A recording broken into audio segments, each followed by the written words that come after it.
Welcome to The Upside, a weekly show that helps you make sense of your financial life. We hope to provide you with financial tips, insights, and timely discussion on topics we find interesting and we hope you find informative.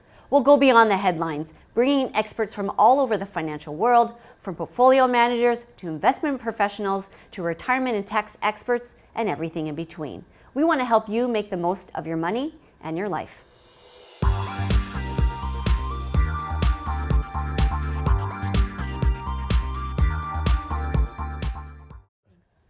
Welcome to The Upside. I'm your host, Emily Ananuevo. Well, stock markets are falling around the world as the coronavirus continues to spread and the number of cases outside of China spike. Then there are signs that some of the world's top economies could slide into a recession, plus some of the world's strongest engines of growth seem to be slowing down as well. So will the global economy be able to withstand a shock from the coronavirus? And what can investors do to weather the storm? Today we have portfolio manager Patrice Quirion here to help us sift through the global noise. Patrice manages the Global Concentrated Equity Fund, the International Concentrated Equity Fund, as well as Fidelity's International and Global Equity Private Pools. Welcome to the show, Patrice. So happy to have you here. A pleasure to be here. Okay, let's dive right into it. Sure. As I mentioned off the top of the show, the number of confirmed cases of coronavirus outside of China have spiked in countries including South Korea and Italy. Now, we've seen some short-term market implications because of this outbreak, but what about the long-term effects? Should global investors be worried, and how can they prepare themselves if this virus reaches pandemic levels? Right. Well, should we be worried? I think the answer is global investors are worried about the virus. We see the impact on the market on a day like today. We saw the impact on the market when the outbreak first started in Wuhan, going back in early January. So there is some uncertainty priced into the market already today. I think a question to ask yourself is, where does that eventually lead to? And there are a lot of uncertainties around that. Is that a little bit like the seasonal flu, and does it die down when the spring comes, or is that something that's going to be more lasting? We don't have the answers to that. As a result, it creates a lot of uncertainty, and the market really, really dislikes uncertainty. So where do we need to focus as investors? The first thing, I think, is to really ask yourself, what's my time horizon here? If my time horizon is the next week or the next month, honestly, the ability to predict where this virus outbreak is going to go, and as a result, what's the market reaction going to be to that, is difficult. If our time horizon is not the next 2 weeks, but the next 2 years, then we have a lot more historical comparisons that we can draw. Not that it is a certainty that this case will follow historical outbreaks, for instance, but odds are, and if we have a little bit of faith in humanity, we will sort that through. And in a few years from now, the market will have moved on, and we will reflect back on what happened in early 2020 as a buying opportunity. So is the global economy able to withstand that?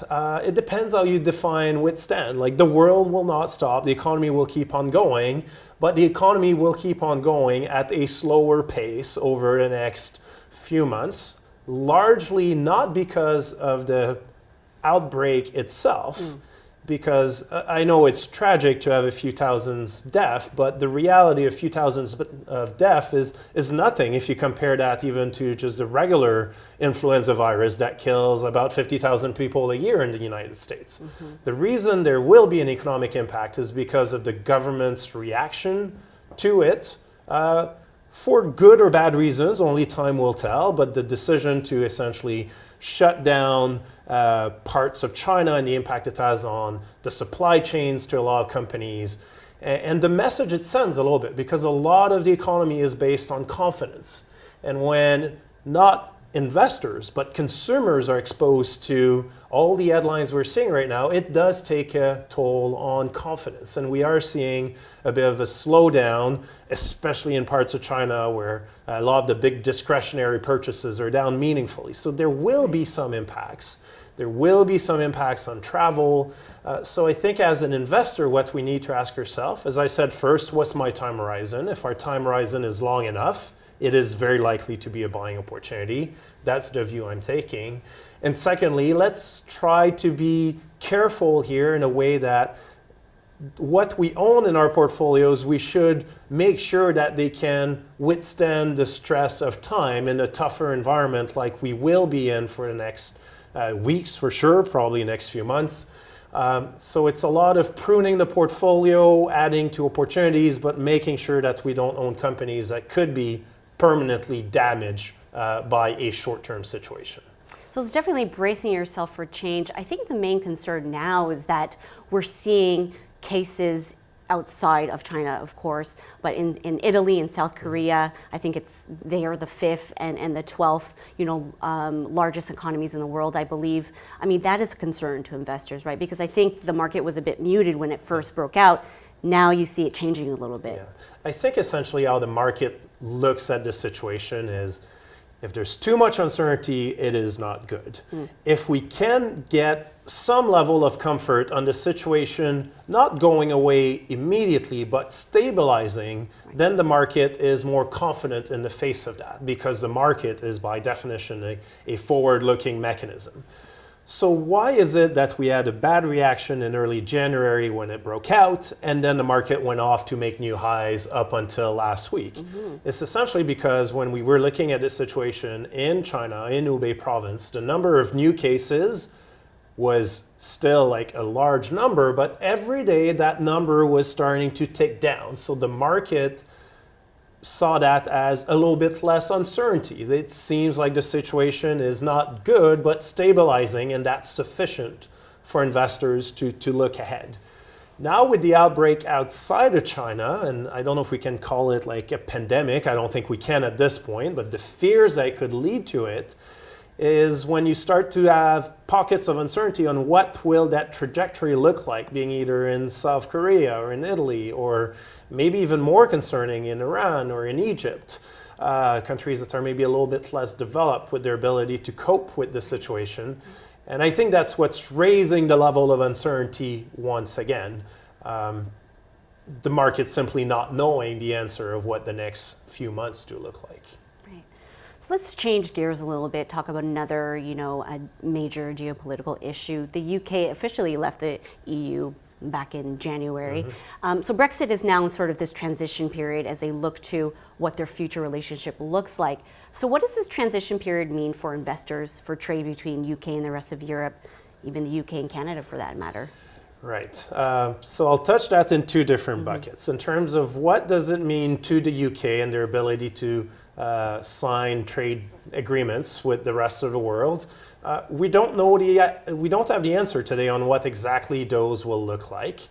I think there is a line of thinking, which I would be tempted to agree with, that it's not in any country's interest to start having either no trade deal or a trade deal that's too restrictive and starts to break those supply chains between the UK and the rest of the world. So we will probably see some form of trade deals.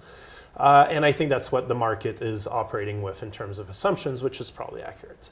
The question is, what does it mean to investors? And that's a different question, because although there is still some unknowns on what the trade relationship between the UK and the rest of the world looks like, the investors have already moved on to looking to a much less uncertain environment, to an economic recovery in the UK.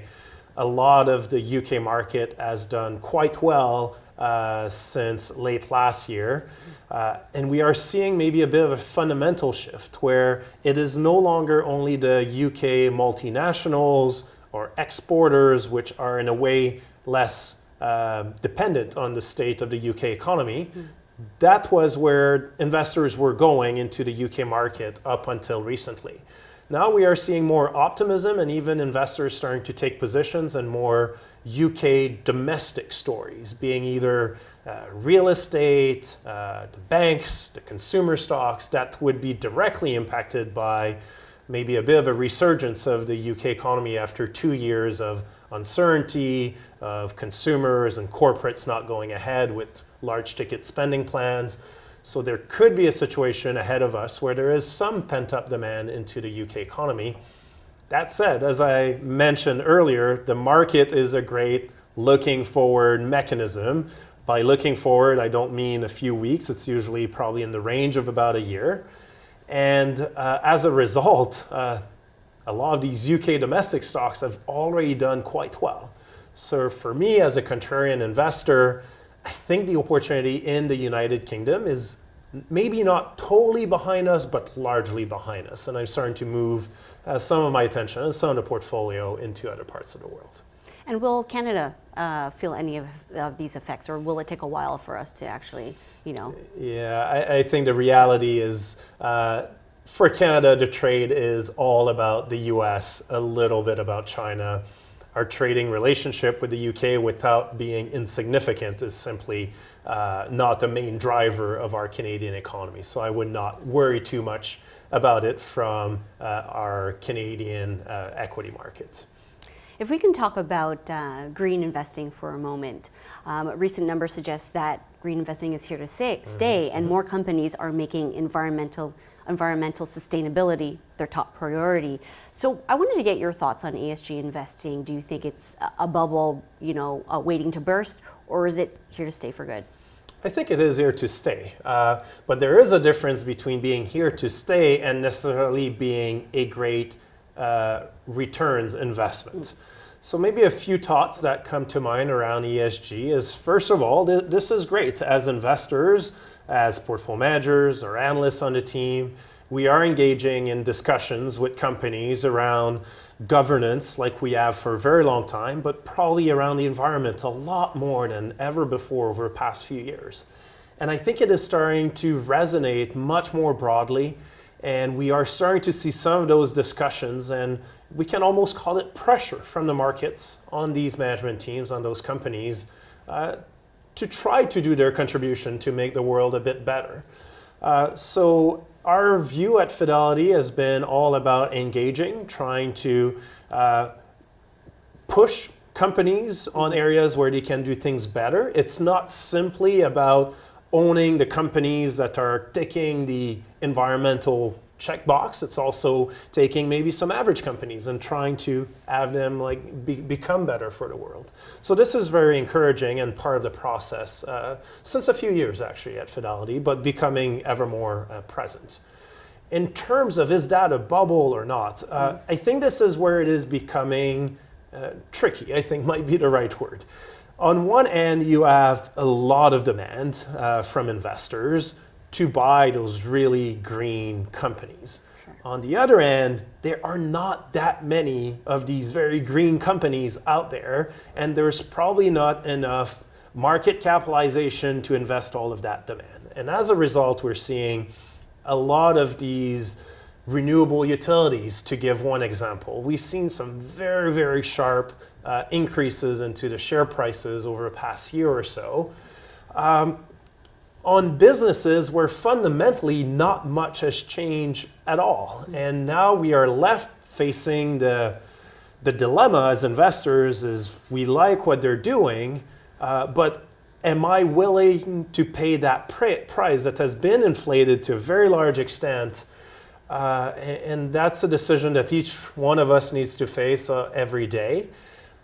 What I'm trying to do, and I think more of us at Fidelity are trying to do, is maybe not simply go and buy the stock that everyone is flocking to as being a green company, but trying to find some that are maybe off the beaten path a little bit. Maybe not like a first beneficiary from renewable energy, for instance, but maybe some of the suppliers in that chain, or maybe a bit of a different business model. So that's where we're spending a lot of our time in terms of investment opportunities for the portfolio, on top of continuing with engagement, making sure the companies in our funds are trying to do the right thing. Okay, some interesting insights there.